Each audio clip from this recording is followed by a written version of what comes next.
Where are you off to? Oh, so you can talk then? You haven't said a word all day. Well, anyway, it's coming up to my break. I can murder a coffee. And some fresh air. Oh, okay. You alright, Steph? You really have been very quiet today. No, I'm fine. Really. Go on, have your break.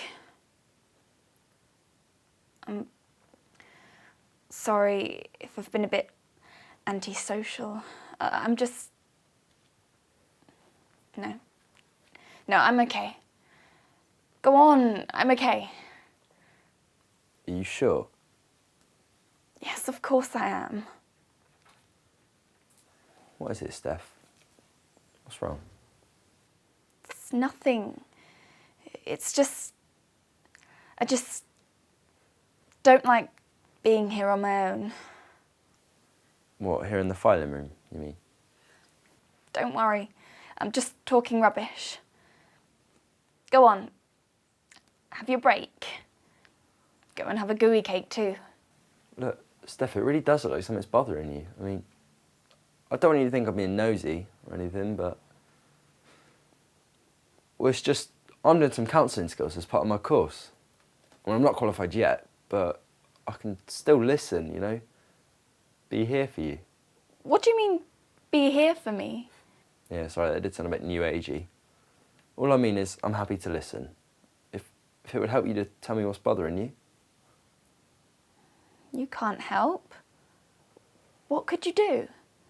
Well, actually, I wouldn't do anything. I mean, wouldn't offer you any advice or start telling you what you ought to do. That's not what I mean. But I can listen. Maybe if we talk about it, we could make some sense of what's bothering you. And if I do, you have to promise me that you won't do anything or tell anyone. Look, Steph, confidentiality is one of the key things we're learning about. Whatever we talk about, it's going to stay between you and me. Although, if you were in real danger, or if anyone else was, I'd have to let someone else know. It's important that you're safe. Look, no one's going to mind if we take our break at the same time for once. We could go and have 10 minutes in private. How's that sound? Okay. As long as you promise.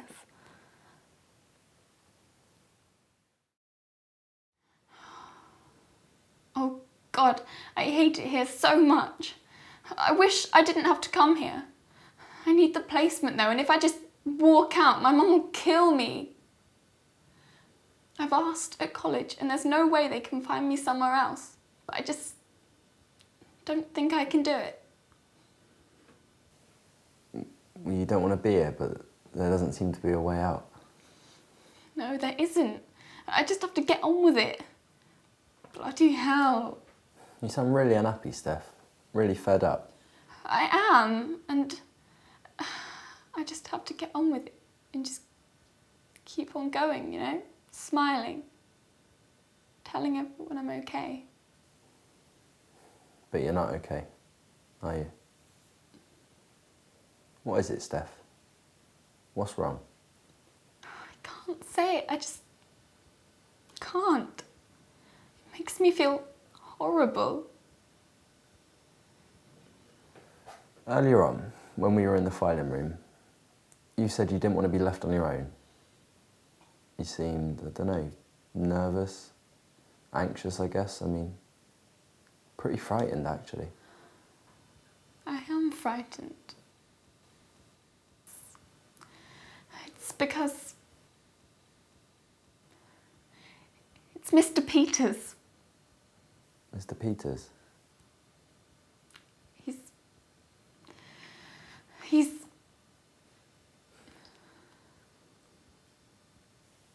It's difficult, isn't it? He touches me. It's disgusting. I thought I was imagining it at first, but it's all the time now. And he makes horrible comments and asks personal questions, intimate questions. And it's getting worse. I spend all my time now trying to avoid him, but whenever I'm on my own, he just seems to appear. He's completely different in front of other people. I hate him. He's horrible. Horrible. Well, the whole situation sounds horrible, Steph. I mean, his behaviour sounds completely out of order. No wonder you don't want to be left alone. I thought I was imagining things at first. I just tried to laugh along with all the jokes and comments. I told myself I was being paranoid. Stupid. I hoped I was imagining things. But it just got worse and worse. Like, things snowballed, so there wasn't any doubt any longer. Things became clear. It's really awful. Yes. And I feel so stupid about it. I should have realised sooner. I didn't do anything. I let him do it. I let him and didn't say anything. I just tried to pretend it wasn't happening. I even kidded myself it was all in my head. Started off with him telling me a couple of dirty jokes. They were pretty disgusting, but stupid me just laughed along. Didn't want to upset him, you know. What an idiot. Then there was the odd compliment. You look pretty today. What a lovely dress. That sort of thing. Then he started to get more horrible.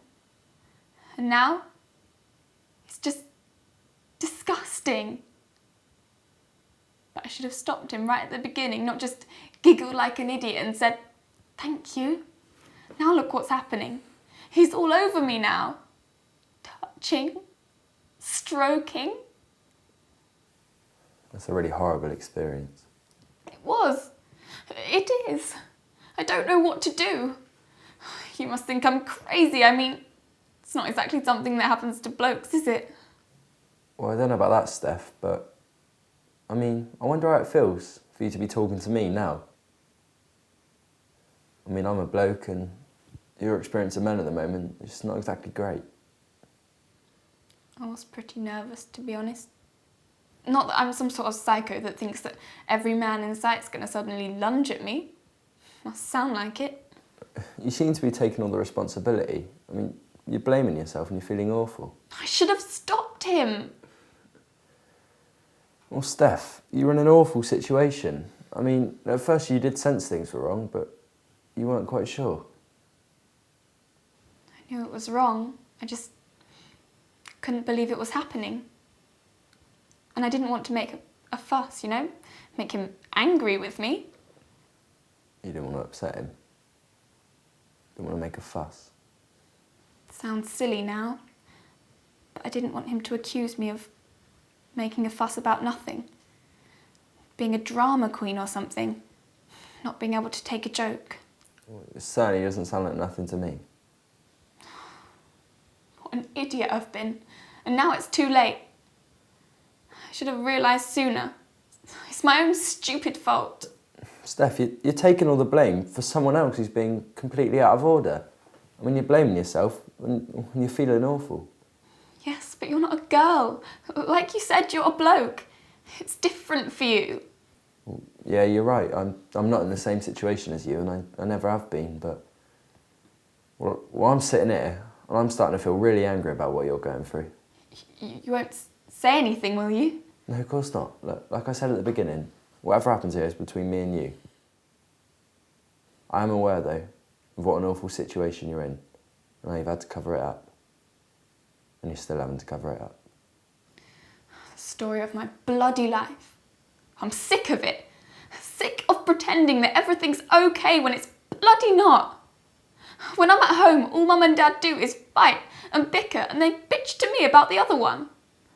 And you know what I do?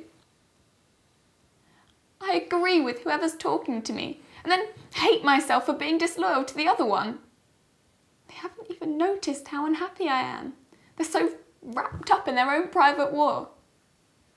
And my boyfriend's sick of me being moody, so I have to be all smiles in front of him too. That's a lot of pretending. Pretending things are fine when they're not. That's exactly what it's like. I have to be good old, happy, smiley Steph. Never makes a fuss. Everything's lovely, everything's fine. But it's not, is it? It's just a mess. No, I'm a mess. Just a dustbin for other people.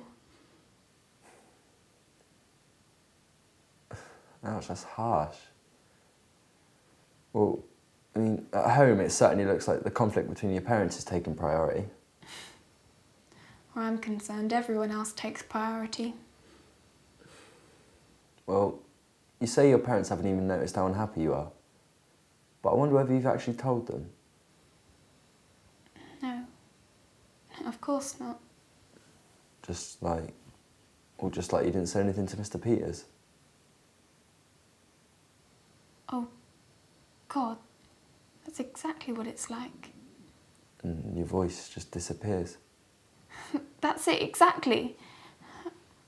I just lose my voice and freeze. I know what I want to do, but I just can't do it. Steph, if you could find your voice right now, right this minute, what do you think you'd do with it? I'd go straight to Mr. Peters and tell him to... No, I wouldn't. Actually, I'd tell my mum. I'd find a way to let her know. Look, Steph, our break's almost over, but I think you're in an awful situation. I think a lot of things are feeding into it too.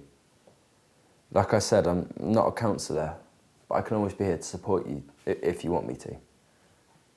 But look, I don't just want to become one more person telling you how you should behave. I mean, what you should do, who you should be, taking your voice away from you. Thanks, Colin. I really mean it. I'm so glad you didn't get all fired up and angry on my behalf. That's what I was afraid of. You certainly don't need to deal with someone else's reactions right now. But, Steph, before we go, I mean, have you ever thought about going to see your real counsellor? It's funny you should say that. I've been thinking about doing something like that. I know I have to do something. Find out a way to get my voice back. It'd be good to be somewhere I can do that. I'll get the numbers before we go this evening. But, Steph, I really hope all this works out okay. Thanks, Colin. You've helped me a lot.